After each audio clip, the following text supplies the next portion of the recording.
Ẹ̀yin tèmi ẹ káàbọ̀ padà sórí ètò yín ètò wa lónìí a ó máa sọ̀rọ̀ nípa fíìmù Agẹmọ apá kejì.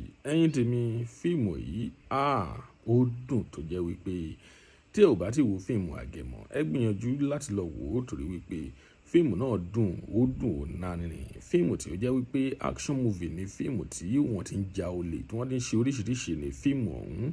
Ẹ̀yin tèmi ọ̀pọ̀rọ̀ kágbọ̀n ò ẹ gbìyànjú láti lọ wo fíìmù Agẹmọ apá kejì. Ẹ̀yin tèmi tí ó bá jẹ́ ìgbà àkọ́kọ́ tí ẹ ń wo fídíò wa nìyí tàbí ẹ ń bá fídíò àpàdé fún ìgbà àkọ́kọ́ ẹ jọ̀wọ́ ẹ tẹ subscribe button láti máa rí púpọ̀ lára àwọn fídíò wa wò ojú tí ẹ fi ń wò wá kò ní fọ́ etí tí ẹ fi ń gbọ́ wa kò nídìí láṣẹ Èdùmàrè.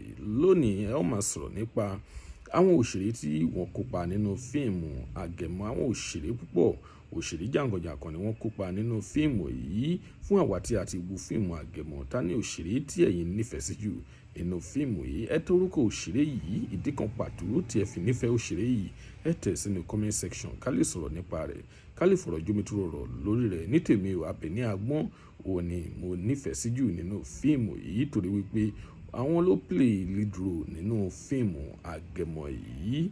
Ó pẹ̀lú àwọn òṣèré jàǹkànjàǹkàn kọ̀ọ̀kan ni wọ́n jọ kópa nínú fíìmù yìí wọ́n jọ ń rọ́ọ̀bù nínú fíìmù yìí. Ẹ̀yin tèmi ẹ gbìyànjú láti lọ wo fíìmù Agẹmọ a kò ní rí jù báyìí lọ. Ire lójú gbogbo ọmọ àrè ó tún dọjọ́ mi ọjọ́ rẹ̀ ó dìgbà.